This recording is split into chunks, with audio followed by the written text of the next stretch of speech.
And आज मैं बैठा हूँ डॉक्टर अजय बुलागन जी के साथ, जो कि IRI यानी कि Indian radiological and imaging association में यूपी स्टेट चैप्टर के प्रेसिडेंट हैं। डॉक्टर अजय बुलागन जी साथ में चीफ रेडियोलॉजिस्ट एंड डायरेक्टर हैं एक्सेस इमेजिंग सेंटर में। एक्सेस इमेजिंग सेंटर 2009 से इस्टेब्लिश्ड है और 2009 में पहली बार एक्सेस इमेजिंग सेंटर लेके आया था 1.5 Tesla MRI machine and 4 slice CT scanner. उसके बाद 2015 में एक्सेस इमेजिंग सेंटर आगरा में पहली बार लेके आया था 3 tesla MRI machine. Now this centre is equipped with latest and state of the art technology. So आज का हमारा टॉपिक है MRI एंड MRI स्कैन से रिलेटेड क्वेश्चंस, जो ऐसे क्वेश्चन जो हम गूगल पे सर्च कर रहे होते हैं। और आज मुझे मौका मिला ऐसे सवाल मैं डॉक्टर अजय बुलागन जी से पूछ सकूं, और ये वीडियो आपको भी हेल्प करेगा काफ़ी सारे आंसर्स में। मेरा पहला क्वेश्चन है आपसे। हम कई बार सुनते हैं ये 3 टेस्ला MRI मशीन के बारे में, और ये भी सुनते हैं कि this is the latest technology. क्या आप बता सकते हैं कि 3 टेस्ला का मतलब क्या होता है? मैं व्यूअर्स को ये बता दूं कि ये टेस्ला जो है ये मैग्नेट की यूनिट होती है। ये मैग्नेट की स्ट्रेंथ को डिनोट करती है कि मैग्नेट कितना पावरफुल है। ओके। पुराने ज़माने में 0.5 0.2 टेस्ला हमारे लिए आते थे ओके। और 1.5 आते थे। उसके बाद टेक्नोलॉजी अपग्रेड हुई। इस समय जो क्लिनिकली और मार्केट में या कमर्शियल यूज़ के लिए जिसको कहा जाए, वो 3 टेस्ला MRI सबसे अपग्रेडेड आ रहा है। उसके ऊपर से जो ज़्यादा टेस्ला वाले उसमें भी रिसर्च चल रही है, अभी वो नहीं है, मार्केट में है। तो 3 टेस्ला MRI जो जो मैग्नेट की पावर को डिनोट करता है।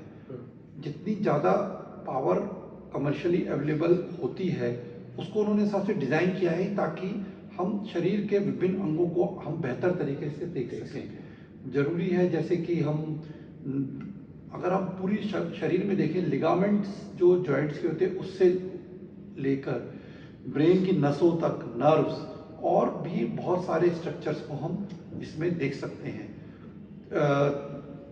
ये आपको अगर आप ये पूछें कि क्या ये 1.5 में नहीं दिखते, नहीं, उसमें भी दिखते हैं, 0.3 में भी दिखते हैं, 0.2 में भी। लेकिन जैसे जैसे चीज़ें इम्प्रूव होती है उसमें देखने की क्लैरिटी बढ़ती जाती है।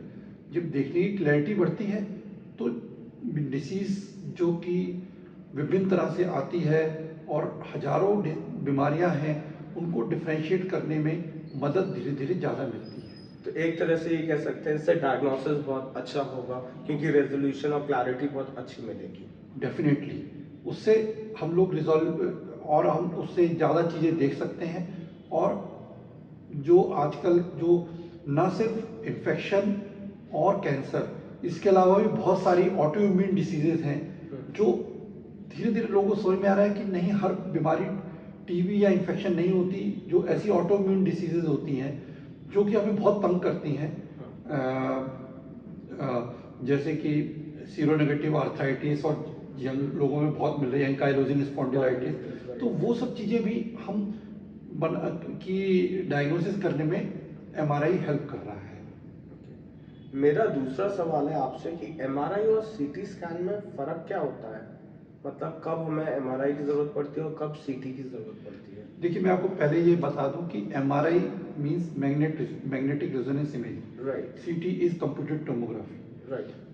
MRI में रेडियो फ्रिक्वेंसी पल्स का यूज़ किया जाता है, CT में आयोनाइजिंग रेडिएशंस का यूज़ किया जाता है। ओके। जो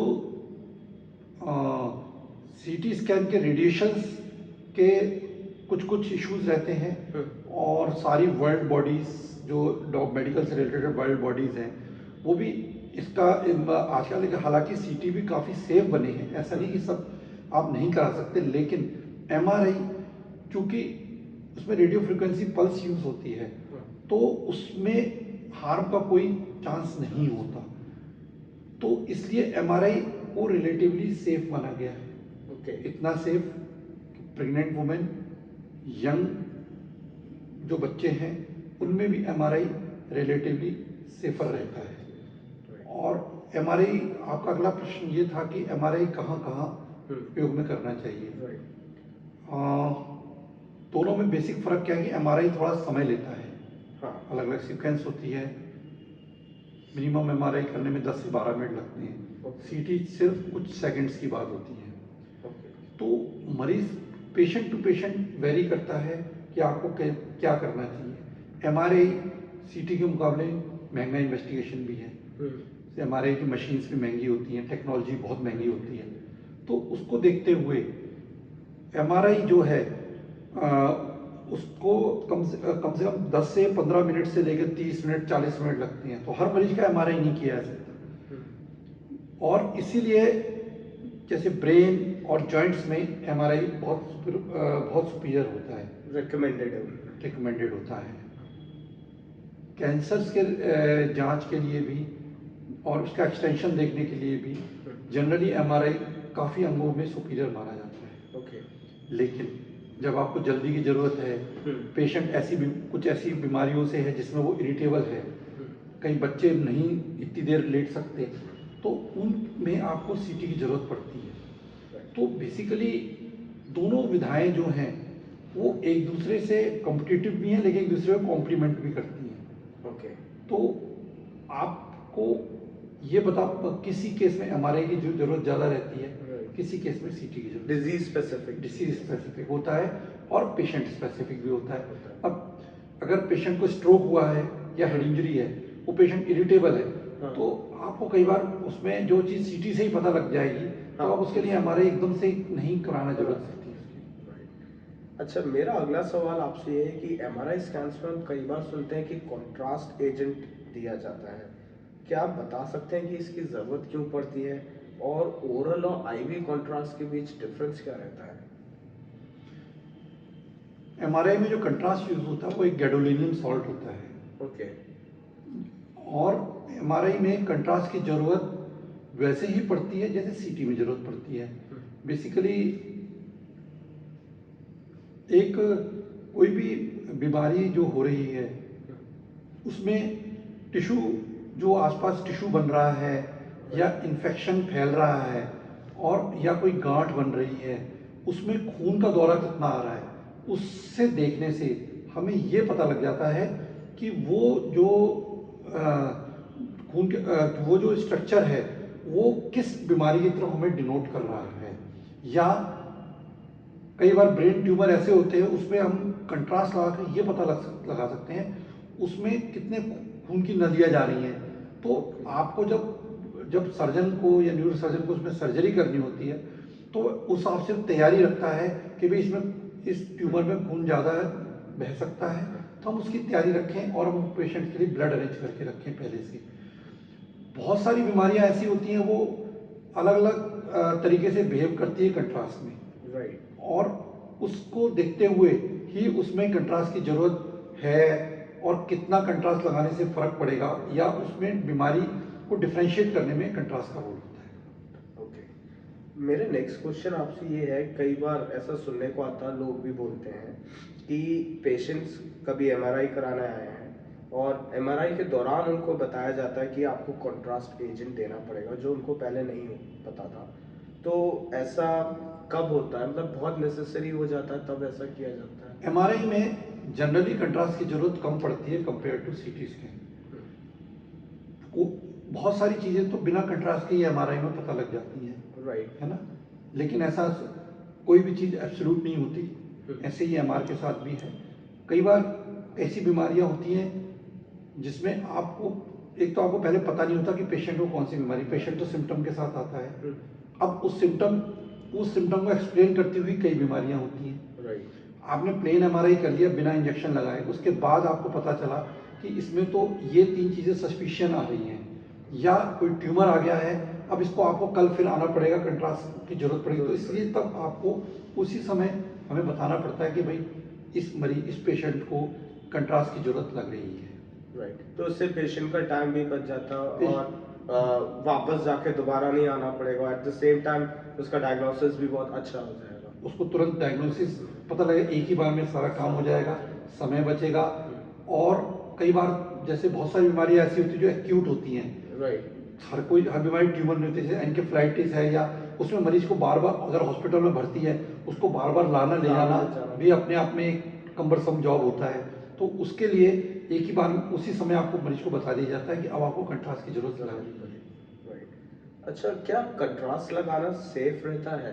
और क्या मैं ये भी जानना चाहूँगा कि क्या इसके लिए कोई प्रोटोकॉल फॉलो किया जाता है या पेशेंट से कोई जांच करवाई जाती है? एमआरआई कंट्रास्ट की बात कर रहे हैं अगर हाँ हम, जी। तो एमआरआई कंट्रास्ट काफ़ी सेफ है। ओके। इसमें कोई मतलब जैसे कभी कभी सीटी कंट्रास्ट के साथ कुछ कुछ रिएक्शंस का इशू होता है, एमआर कंट्रास्ट के साथ ऐसा कोई इशू नहीं देखा गया है। ओके। तो एमआर कंट्रास्ट बिल्कुल सेफ होता है और इसको लगाना से कोई समस्या नहीं होती। एक तो इसकी क्वांटिटी भी कम लगती है, 7 से 10 से 12 ml के आसपास लगता है, depending upon the type of study.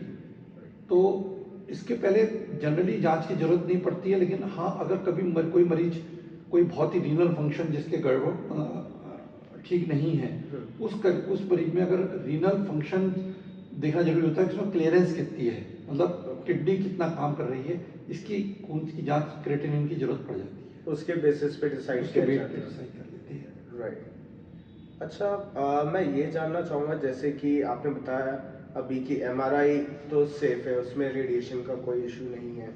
और क्या एमआरआई और सीटी स्कैन दोनों सेम डे करवा सकता है पेशेंट? हाँ, एमआरआई और सीटी स्कैन बिल्कुल सेम डे कराया जा सकता है। ओके। और इसमें कोई वो प्रॉब्लम नहीं है, दोनों अलग अलग जांचें हैं। राइट। और इसको एक साथ कराने में कोई दिक्कत नहीं है। ओके। आप ये बता सकते हैं कि एक एमआरआई स्कैन को स्टडी करने में और उसकी रिपोर्ट बनाने में एक रेडियोलॉजिस्ट को कितना समय लग जाता है? ये थोड़ा मुश्किल है, लेकिन हाँ एक एमआरआई को स्टडी करने में कम से कम आधा घंटा तक लग सकता है, और ज़्यादा तो 3-4 घंटे भी लग जाती हैं। फिर ये सब चीज़ें डिसीज़ स्पेसिफिक होती हैं। तो अगर आपको कई बार डिसीज़ के साथ दिक्कत हो रही है, और कई बार सिंपल ऐसा नहीं होता सिर्फ एमआरआई हर चीज़ का जवाब आंसर दे दे, उसको आपको दूसरी मॉडलिटीज़ में पेशेंट्स को करके आपको ओवरऑल डायग्नोसिस बनानी पड़ती है। चाहे उसका एक्सरे आपको एक बार करना पड़े डिपेंडिंग अपॉन द डिसीज़, कई बार आपको उसका अल्ट्रासाउंड में देखना पड़ता है साथ में, कई बार सीटी स्कैन में देखना पड़ता है। अगर पेशेंट पुराना ऑपरेटिव है तो उसके रिकॉर्ड्स देखने पड़ते हैं। और ये कोई मतलब ये सारी जो विधाएं हैं जो रेडियोलॉजी की, ये सब अलग अलग हैं, लेकिन एक दूसरे को कॉम्प्लीमेंट भी करती हैं। कोई चीज़ कहीं अच्छी दिखती है, जैसे अगर हम देखें तो लंग्स के लिए सीटी काफ़ी सुपीरियर होता है। तो इस तरह से आपको कुछ चीज़ें, आपको चेस्ट वॉल के लिए एमआर देखना है, हाँ। तो कई बार दोनों चीज़ें आपको कॉम्प्लीमेंट करनी पड़ती है एक दूसरे के साथ। ओके। जैसे कि आपने कहा कि अगर वो एमआरआई कराने आया है और डायग्नोसिस के लिए लेट्स से उसको सीटी के लिए ज़रूरत पड़ रही है या आप उसको एक्सरे के लिए भेज रहे हैं, तो ये कॉस्ट क्या मरीज बेयर करता है या एज अ रेडियोलॉजिस्ट आप इसको खुद मैनेज करते हैं? नहीं, ये तो आपको पेशेंट को बता दिया जाता है कि भाई इसमें आपकी इसकी ज़रूरत है। ओके। तो ये तो पेशेंट क्योंकि वो पूरी सब कुछ अलग से लेना पड़ता है, Right. इसलिए वो कॉस्ट तो पेशेंट की तरफ चली जाती है। राइट। ओके। ठीक है। मेरा एक सवाल है आखिरी आपसे कि जो एमआरआई कराने हम आते हैं, क्या इसके लिए हमें डॉक्टर के प्रिस्क्रिप्शन की ज़रूरत होती है या फिर बिना डॉक्टर प्रिस्क्रिप्शन के एज अ सेल्फ हम ये टेस्ट करवा सकते हैं? एमआरआई ऐसा तो बिना प्रिस्क्रिप्शन के भी किया जा सकता है, लेकिन एमआरआई बहुत ही गहन जांच है। अच्छा। और ये एमआरआई में सिर्फ ये नहीं होता कि एमआरआई मशीन तो आपको इमेजेस देगी, उसको इंटरप्रेट तो रेडियोलॉजिस्ट को करना पड़ता है। अल्टीमेटली चीज़ तो इंटरप्रिटेशन होती है। अब इंटरप्रेट किस उस पर कर रहा है, मैंने आपको पहले भी कहा कोई चीज़ एब्सोल्यूट नहीं है। मतलब आप उसको क्लिनिकल, जो मरीज की बीमारी है उसे क्लिनिकल पिक्चर से मैच कर रही है कि नहीं कर रही है। क्लिनिकल पिक्चर कैसे पता चलेगी, वो तो क्लिनिशियन एक बार देख लेगा तो बताएगा। एक पेशेंट की हिस्ट्री होगी इसके पास, क्योंकि वो उसने उसी विषय में महारत हासिल की है, तो वो उसके क्लिनिकल साइंस देखेगा। वो क्लिनिकल साइंस जो है वो हमारे इमेजेस से मैच कर रहे हैं कि नहीं कर रहे, वो बीमारी हमारी फाइंडिंग से एक्सप्लेन हो रही कि नहीं हो रही, नहीं तो उसको और जांच कुछ करानी पड़ेगी। तो इसलिए एमआरआई किया जा सकता है थ्योरेटिकली, यस, लेकिन अल्टीमेटली तो आपको उसके मैनेजमेंट के लिए तो क्लिनिशियंस के पास या प्रिस्क्रिप्शन के लिए जाना ही पड़ेगा, ताकि क्लिनिकल फाइंडिंग्स हो पाए और हम कोरिलेट कर पाए, है ना। इसलिए अगर बहुत इमरजेंसी है, कोई इस तरह की बीमारी है जिसको हम, तो उसमें तो आप करा सकते हैं, लेकिन क्लिनिशियन प्रिस्क्रिप्शन होना फ़ायदेमंद होता है।